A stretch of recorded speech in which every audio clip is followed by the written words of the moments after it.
Individualisation क्या है?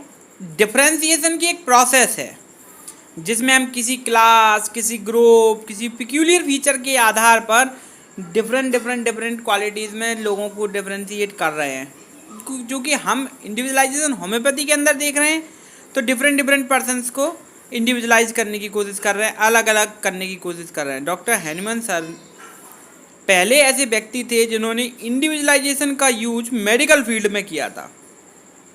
ठीक है, डॉक्टर हैनीमन सर के समय में या समय के पहले इंडिविजुअलाइजेशन वर्ड का यूज एक आधी जगह पर किया गया हो, वैसे यहाँ पर मतलब मेडिकल फील्ड में नहीं किया गया इंडिविजुअलाइजेशन का। इंडिविजुअलाइजेशन क्या है? एक प्रकार का एक सिस्टम है जिसमें हम चारों ओर से या पूरे एज अ होल एस्पेक्ट से उसके होम्योपैथिक एस्पेक्ट को कलेक्ट करने के लिए, होम्योपैथिक एस्पेक्ट से उसको डिफरेंशिएट करने के लिए हम उसके पिक्यूलियर क्वालिटीज़ को, उसके कैरेक्टरिस्टिक्स को पहचानते हैं। क्योंकि बगैर होम्योपैथिक फिजिशियन के पेशेंट को क्योर की टेंडेंसी नहीं मिल सकती, और क्योर के लिए आवश्यक है कि इंडिविजुअलाइजेशन हो। ठीक है, इंडिविजुअलाइजेशन के लिए हमको कुछ चीज़ें, कुछ पिक्यूलियर फीचर्स के बारे में हमको डाटा मिलता है जहाँ से हम डाटा कलेक्ट करते हैं। जैसे ड्रग प्रूविंग के क्राइटेरिया से हम इंडिविजुअलाइजेशन का एस्पेक्ट समझते हैं। मटेरिया मेडिका के फॉर्मेशन से हम इंडिविजुअलाइजेशन का क्राइटेरिया समझते हैं, क्योंकि इंडिविजुअलाइजेशन ड्रग प्रूविंग के लिए इम्पॉर्टेंट है, इंडिविजुअलाइजेशन मटेरिया मेडिका के फॉर्मेशन के लिए इम्पॉर्टेंट है, इंडिविजुअलाइजेशन एक पिक्यूलियर डिसीज के क्योर के लिए इम्पॉर्टेंट है, पिक्यूलियर पर्सन की डिसीज जो वर्ड था वो गलत था, एक इंडिविजुअल सिक पर्सन के क्योर के लिए आवश्यक है क्या? इंडिविजुअलाइजेशन। अब हम ड्रग प्रूविंग का अगर क्राइटेरिया देखें, चूँकि जो कुछ चल रहा है वो ड्रग प्रूविंग के क्राइटेरिया से ही कोरिलेट करके चल रहे हैं। जैसे 118 आगे दिया है, 122 है, और ये सब ड्रग प्रूविंग के क्राइटेरियाज में है। तो किसी भी ड्रग के डिफरेंट फीचर्स जब हमको मिलते हैं, जब हमको प्राप्त होते हैं, तब उसे कई इंडिविजुअलाइज एस्पेक्ट में हम प्रूव किया जा सकता है। मतलब ड्रग के जो सिम्टम्स हमको मिलते हैं, जो डिफरेंट फीचर्स हमको मिलते हैं, उसे कई इंडिविजुअलाइज एस्पेक्ट में अलग अलग प्रूव किया जा सकता है। क्योंकि मेडिसिन के क्रोनिक फीचर या इंडिविजुअलाइज सिम्टम्स जो हैं वो सिलेक्शन ऑफ डिसीज को क्योर करने में आवश्यक होते हैं। जो डिसीज टेंडेंसी बॉडी के अंदर अवेलेबल है, जिस टेंडेंसी से वो डिसीज अवेलेबल हुई, उस डिसीज की टेंडेंसी के अनुसार और पर्सन के इंटरनल फीचर्स के अनुसार हमारी जो क्योर की टेंडेंसी वो अलग अलग लोगों पे अलग अलग होती है। अगर हम क्योर की एस्पेक्ट की बात करें तो क्योर के लिए एक प्रकार का हेल्पफुल एस्पेक्ट है इंडिविजुअलाइजेशन। तो ड्रग प्रूविंग में हम क्या करते हैं? प्रूव ही तो करते हैं। तो जो पिक्यूलियर फीचर्स हैं उस मेडिसिन के या उस ड्रग के, उनको हम अलग अलग पर्सन पर देख रहे हैं क्या क्या चेंजेस आ रहे हैं, और उनसे वो पर्सन डिफरेंशिएट हो रहा है। अगर हम मटेरिया मेडिका के फॉर्मेशन को लेके कहें तो मटेरिया मेडिका के प्रत्येक मेडिसिन के जो सोर्सेज हैं, जो पैथोजेनेसिस है, जो कॉन्स्टिट्यूशन है, जो टेम्परामेंट है, चाहे हम कंपैरेटिव क्राइटेरियाज लेके चलें, कोई भी क्राइटेरिया हम डिनोट करके चलें, तो एक एस्पेक्ट हमारे दिमाग में चलेगा। इंडिविजुअलाइजेशन डिफरेंशियल क्राइटेरिया है, जब दो चीज़ें जो मोस्ट सिमिलर हैं उनको डिफरेंशिएट करने का क्राइटेरिया हम यूज करने की कोशिश कर रहे हैं, डिफरेंट एस्पेक्ट को यूज करने की कोशिश कर रहे हैं। तो जब हम मटेरिया मेडिका के फॉर्मेशन की बात करते हैं, कुछ गाइडिंग सिम्टम्स की बात करते हैं, जनरल सिम्टम्स की बात करते हैं, पिक्यूलियर सिम्टम्स की बात करते हैं, या ऐसे सिस्टमेटिकली डिस्क्रिप्शन के बारे में बात करते हैं जो एक सिस्टम से अरेंज हो, जिससे एक पिक्यूलियर पिक्चर का फॉर्मेशन हो, एक पर्टिकुलर पिक्चर का फॉर्मेशन हो जाए। तो जब पर्टिकुलर पिक्चर का फॉर्मेशन होगा तो क्या होगा? एक सिस्टमेटिक एस्पेक्ट में हमें एक ग्रुप ऑफ रेमेडी मिल जाएगा, एक इंडिविजुअलाइज क्राइटेरिया मिल जाएगा। फॉर एग्जाम्पल इग्नेशिया और नक्स वोमिका दोनों एक्टिव प्रिंसिपल्स के स्ट्रक्चर्स पर काम करने वाली रेमेडी हैं। किस पर? इग्नेशिया और नक्स वोमिका दोनों ही एक्टिव रेमेडी हैं, या इनमें ऐसा सब्सटेंस होता है जो एक्टिव होता है, नर्वस एक्टिविटी के लिए दोनों ही इम्पोर्टेंट है। तो इग्नेशिया में कॉन्ट्रडिक्शन मिलता है। इन जनरल अगर नक्स वोमिका और इग्नेशिया को देखोगे तो दोनों इरिटेबल है, इग्नेशिया और नक्स भूमिका को अगर हम देखते हैं तो दोनों कैसी हैं, इरिटेबल। लेकिन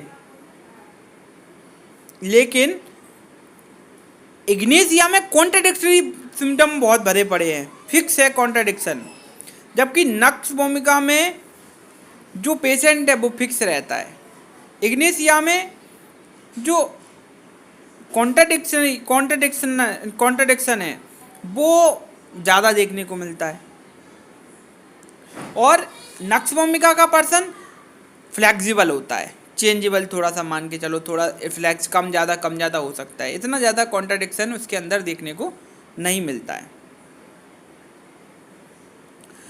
अब आगे चलते हैं हम। ये तो मटेरियल मेडिकल का एस्पेक्ट है, जहाँ से हमको मटेरियल मेडिकल के फॉर्मेशन में मदद की। हमने डिफ्रेंशिएट कर लिया दो रेमेडी को। दो रेमेडी का फॉर्मेशन मतलब मटेरियल मेडिकल का फॉर्मेशन, ड्रग की क्वालिटीज़ का फॉर्मेशन।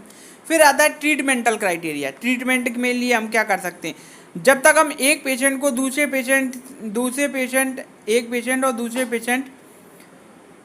जब तक एक पेशेंट दूसरे पेशेंट से एक मेडिसिन के बाद दूसरी मेडिसिन का इंडिविजुअलाइजेशन क्राइटेरिया नहीं कर सकता। एक फॉर एग्जांपल ऐसी बात की जाए, एक पर्सन है जिसको हम रेमेडी प्रिस्क्राइब कर रहे हैं इंडिविजुअलाइजेशन क्राइटेरिया में। जैसे अगर मेरी रेमेडी क्या है, नक्स, ठीक है, मेरी रेमेडी अगर नक्स है तो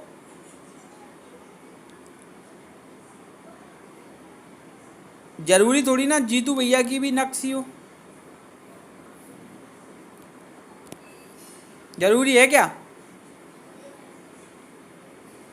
कोई अलग अलग होंगे ना, मतलब कोई अलग अलग सिम्टम्स होंगे ना दोनों के। यही इंडिविजुअलाइजेशन तो देखना, क्योंकि नक्स भूमिका क्या सिम्टम प्रोड्यूस कर रही है, इग्नेशिया क्या सिम्टम प्रोड्यूस कर रही है, टोटालिटी ऑफ सिम्टम्स को फॉर्म करना है हमको। जब टोटालिटी के लिए हमें केस को इंडिविजुअलाइज करना पड़ेगा। जब हम टोटालिटी के एस्पेक्ट पर जाएंगे तो हमको केस को इंडिविजुअलाइज करना पड़ेगा। बिना किसी जनरल एस्पेक्ट के, बिना किसी इंडिविजुअलाइजेशन के हम डिस्टिंक्ट एस्पेक्ट्स पर पहुंच ही नहीं सकते, एक पर्टिकुलर एस्पेक्ट पर हम पहुंच ही नहीं सकते। बिना किसी इंडिविजुअलाइजेशन के, जनरल रूल्स के, हम एक पर्टिकुलर रेमेडी पर नहीं पहुंच पाएंगे। जो चीज़ हम ग्रास्प करने की कोशिश कर रहे हैं वो चीज़ हमको नहीं मिल पाएगी, और हम इसके आधार पर किसकी खोज में लगे हुए हैं, सिमिलम की। तो सिमिलम भी नहीं मिल पाएगी। अगर सिमिलम नहीं मिली तो मतलब क्या निकलेगा हमारा इतने मेहनत करने के बाद, और सिमिलम से ही क्या होगा, क्योर। और क्योर के लिए आवश्यक, सिमिलम के लिए क्या आवश्यक है, इंडिविजुअलाइजेशन। इसलिए इंडिविजुअलाइजेशन आवश्यक है। अब पेशेंट का इंडिविजुअलाइजेशन कैसे करेंगे? पेशेंट के इंडिविजुअलाइजेशन जब जो इंडिविजुअलाइजेशन एक प्रकार की एक प्रोसेस है। पहले तो एक चीज़ याद रखना, एक प्रोसेस है जिसमें हम एक ही डिसीज से सफ़र कर रहे एक पेशेंट को दूसरे पेशेंट से डिफ्रेंशिएट करते हैं। एक पेशेंट को दूसरे पेशेंट से डिफ्रेंशिएट करते हैं, क्योंकि डिसीज तो एक है, लेकिन एक ही डिसीज से सफ़र कर रहे जो पर्सन है वो एक जैसे नहीं हो सकते। कैसे नहीं हो सकते? सिमिलर। अब देखना सरोगेट का क्राइटेरिया यहाँ पर कैसे फेल होता है। जैसे एक ही डिसीज को टारगेट करने वाले जो पर्सन है उनमें से एक व्यक्ति थर्स्टी है, कोई एक पर्टिकुलर डिसीज़ ले ली हमने, हम ये नहीं कह रहा है कि कौन सी बीमारी है क्या है, कोई एक पर्टिकुलर डिसीज़ ले ली, सिंगल डिसीज़ ले ली हमने, कोई भी डिसीज़ आप अपने मन में मान सकते हो। तो वो डिसीज़ को जब हम टारगेट कर रहे हैं, वो डिसीज़ को लेके चल रहे हैं, तो हम कोई भी डिसीज़ ले लेंगे, हमें उससे कोई मतलब नहीं है। लेकिन एक डिसीज़ से सफ़र कर रहा है एक से अधिक व्यक्ति थर्स्टी हो सकते हैं। एक से अधिक व्यक्ति कैसे हो सकते हैं? थर्स्टी। एक से अधिक व्यक्ति, ठीक है।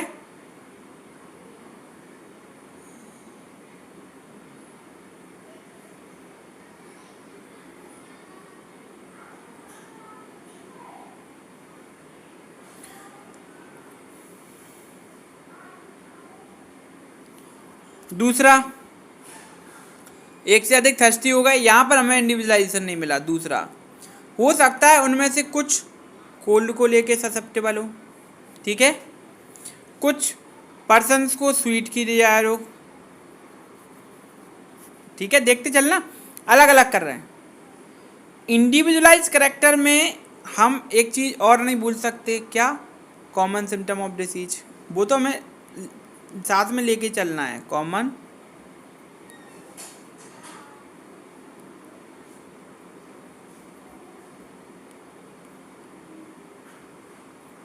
Common symptom of disease, common symptom of disease को लेके चल रहे हैं।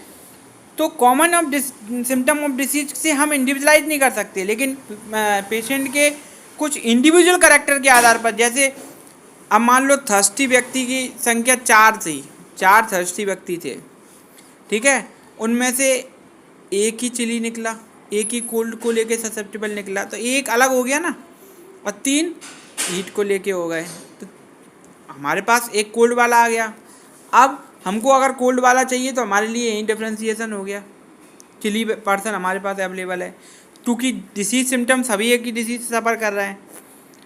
क्योंकि अब जब हम केस टेकिंग करते हैं, केवल इसी के आधार पर हम डिफ्रेंशिएट नहीं कर रहे हैं, हो सकता है चार हमको कोल्ड वाले मिल जाएं और हम कोल्ड वाला ही सर्च कर रहे हैं, फिर क्या करोगे?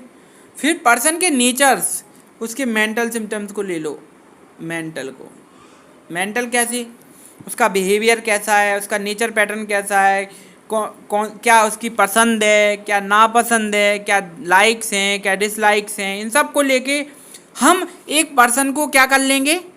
इंडिविजुअलाइज।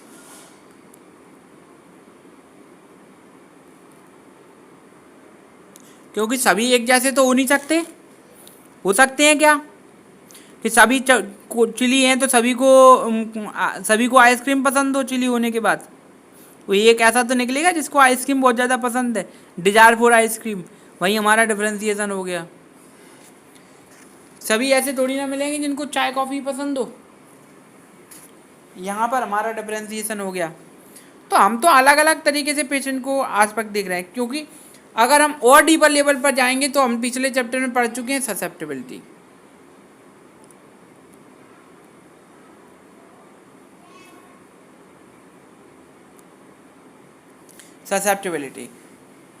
ससेप्टेबिलिटी क्या क्यों इम्पोर्टेंट है? क्योंकि इस दुनिया में हर 2 व्यक्तियों के बीच में ससेप्टेबिलिटी में डिफ्रेंसिएशन होता है।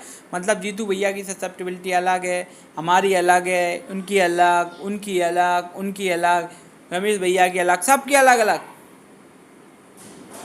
ससेप्टेबल क्राइटेरिया अलग अलग। हो सकता है वो पर्टिकुलर पर्सन जिस बीमारी से सफ़र कर रहा है हम नहीं करें, क्यों?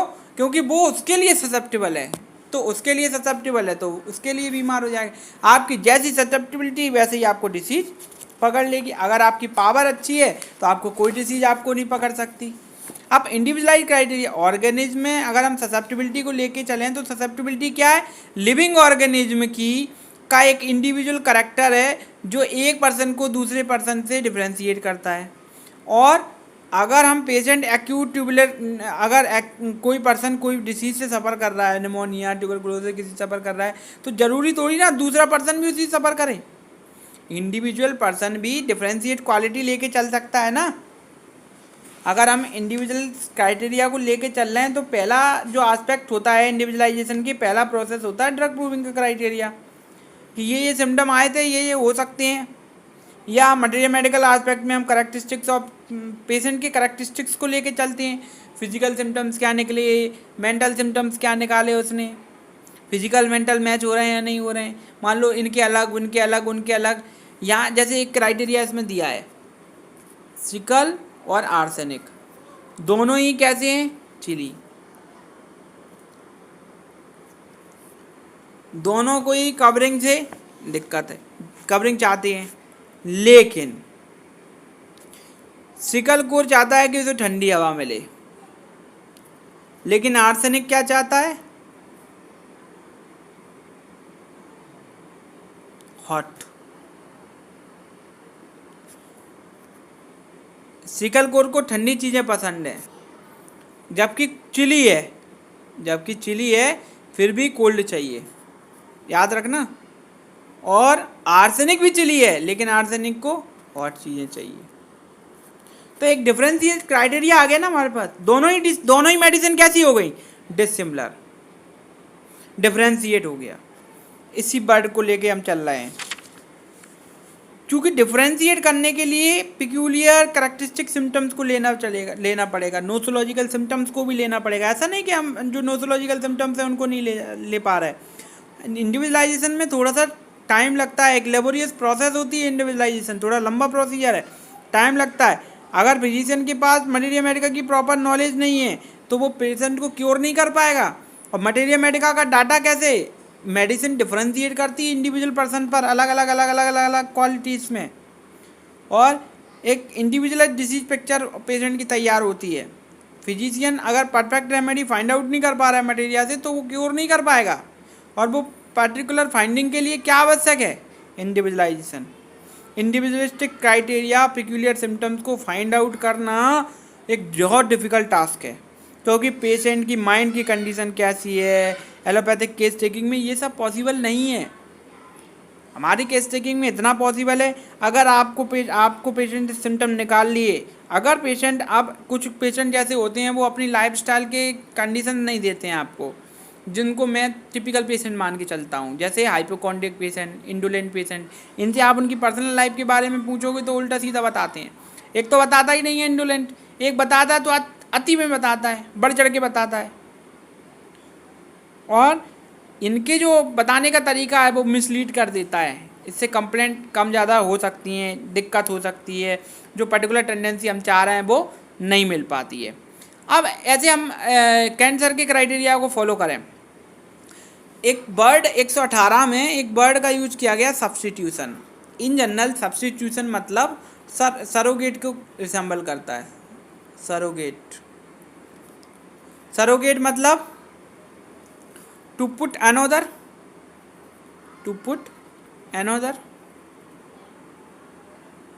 मतलब अपने एक एस्पेक्ट को, अपने एक पॉइंट ऑफ व्यू को दूसरी जगह पुट कर देना, मतलब अपनी एक चीज़ को दूसरी जगह पुट कर देना, वो सिमिलर एस्पेक्ट हो जाएगा।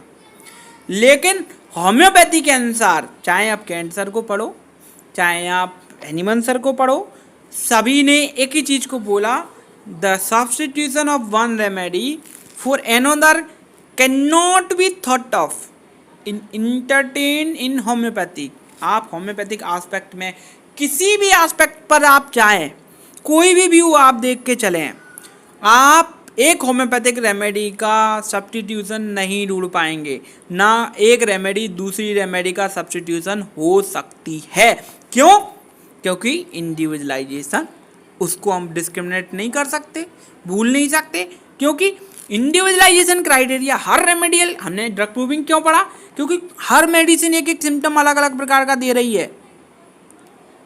डिफरेंशिएट क्राइटेरिया तो है, मटेरिया मेडिका भी डिफरेंशिएट कर रही है। फॉर एग्जांपल नीचे हम पढ़ चुके, आर्सेनिक सिकल कोर दोनों चिली है, फिर भी दोनों कवरिंग मांगते हैं, लेकिन सिकल कोर कोल्ड एयर की डिमांड करता है, आर्सेनिक हॉट की डिमांड करता है। तो दोनों ही रेमेडी सेपरेट हो गई। अब इन दोनों को सरोगेट के रूप में यूज कर सकते हो क्या? नहीं कर सकते। इसीलिए होम्योपैथी में सरोगेट नाम की चीज़ होती ही नहीं है।